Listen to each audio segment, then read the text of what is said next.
If your to-do list is a mile long and you're still wondering what you've actually accomplished this school year, this episode is your permission slip to flip the script.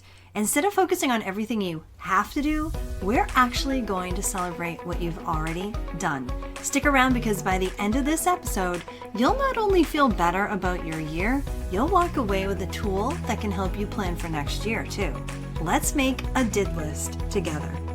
Hey friends, welcome to Enjoy Teaching Again, the podcast for teachers who love the work but need a little spark to bring the joy back. I'm your host, Elizabeth Peterson, classroom teacher, arts integration specialist, and passionate educator of over 25 years. If you're overwhelmed by behaviors, disengaged students, and long, exhausting days, you are not alone. But together, we can turn things around and you can teach with confidence and purpose again. So locate that cold coffee of yours, find your favorite pen, I know you have one, and let's dive in. It's time to get inspired and enjoy teaching again. I'd love to share this short and sweet review with you. It's titled Great Advice, and it says, "What a great show. Love how she talks you through practical, realistic tips." That's really awesome because I'm all about practical, and this episode is actually going to give you a really practical tool that you can use that will really wrap up your school year or just about any time or season of life that you need to. So let's get to it. Now, I'm curious if you're overwhelmed by the end of the year checklist, like all the different things that you need to do before the end of the school year. It really seems like it's never ending, right? And let's face it, it's also not just at school, but it's at home too, right? It seems like every time I turn the corner, there's yet another thing that I need to add to my list. I feel like I have my hand on my phone constantly saying, "Hey Siri," and then adding yet another reminder of something I just need to add to my to-do list. Constant. And I'm really sure that I'm not alone in this. Well, a number of years ago, I did decide to flip that script and started creating something that gave me a little bit more of a positive vibe than just the unending to-do list. I started creating my very own did list. Now, this idea actually originated way back in 2010 when my principal made a list like this that included all the things at our school that she could think of that were worthy of praise. And she was doing this to create a document that she could share at our school committee meeting. And it was her quote-unquote good things document. It became an annotated list that was 9 pages long. I remember she shared it with us at one of our staff meetings before she presented it to the school committee. And as corny as we thought it was going to be, when she actually started reading off all the things, it really did lift our spirits. And we thought, wow, we really did do a lot during the school year. And it was fun for us to hear her actually acknowledging all the different things that she saw in our school. And then, of course, she invited us also to add to it if we felt that she had missed something. So shout out to you, Lou. You really made an impression on me that year. So that's how it started. And then I started doing it myself and bringing it to other teachers inside of all of my workshops and courses and retreats. And they loved the idea of the did list as well. Now, let me tell you 3 reasons why you really need to consider making your own did list, okay? For one, it's a great way to celebrate your wins. Now, these are big wins and the smallest wins. It could be things like conferencing with students about their writing, fitting that kind of thing into your schedule. It could be filing your papers in a more organized way. It could be keeping better track of your guided reading groups. Or maybe that you and your team created an amazing project together.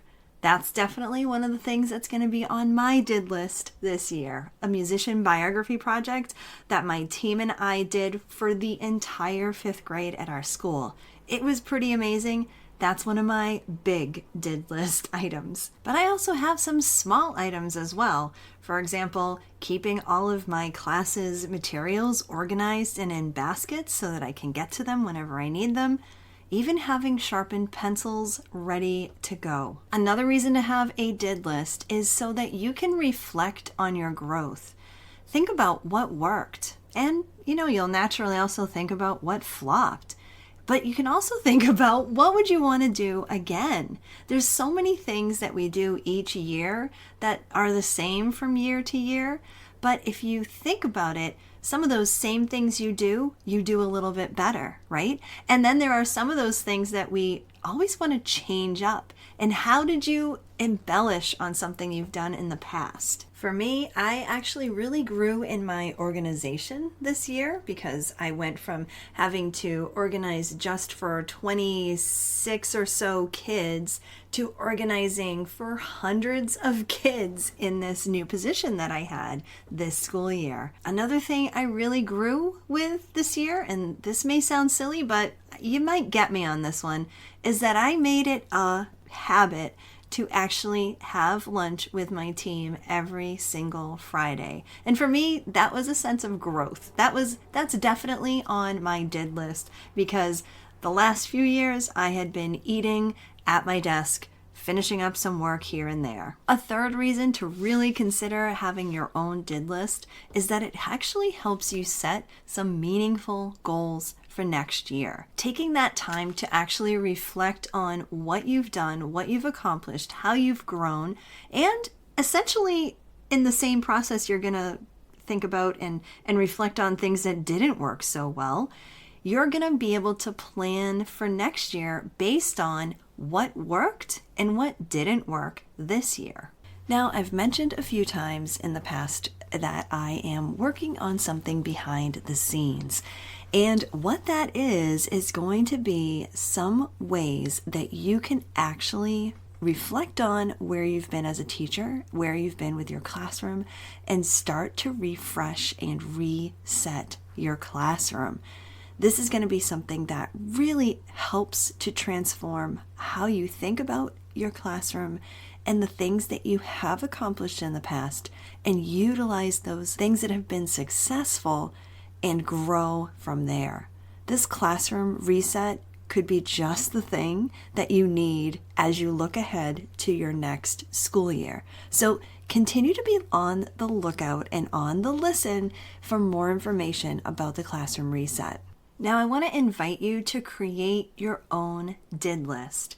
And maybe you think about different things, different categories of your professional life that you can actually consider. What are some of your professional wins? Maybe you attended some professional development. Maybe you had some successful lessons. Maybe you made some connections with others. Maybe you started listening to a new podcast. Maybe that's on your did list. Also consider your classroom victories. What are some of the routines that you established? Did engagement spike for you this year? Did you do any creative or arts integrated lessons, activities, or even those embedded moments? And I also want you to think about your personal breakthroughs as far as your professionalism, right? You're setting boundaries. Have you been setting more boundaries this year? Have you been trying something new? Have you been simply surviving those tough days with a smile on your face? All of this can go on your did list. Nothing is too small.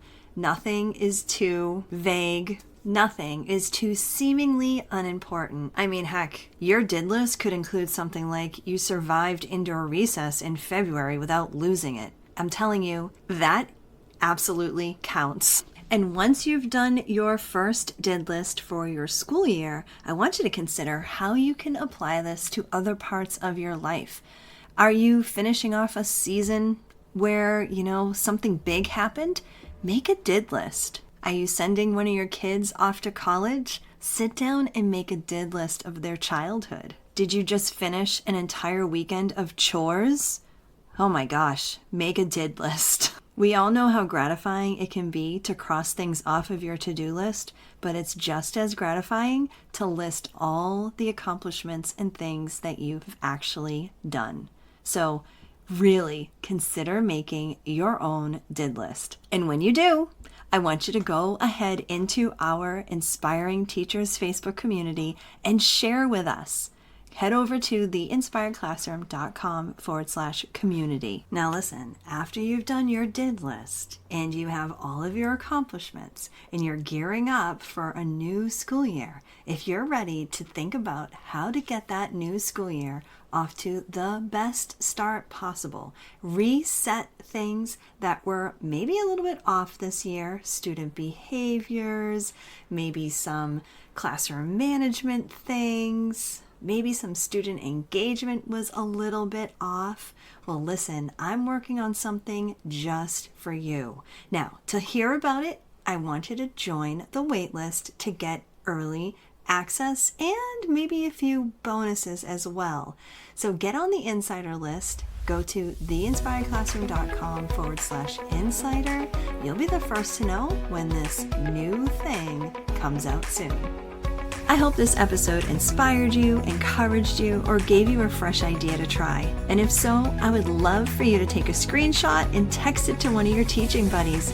I'm so grateful that you landed here with me today, and it would mean the world to me if you would leave me a review over on Apple Podcast.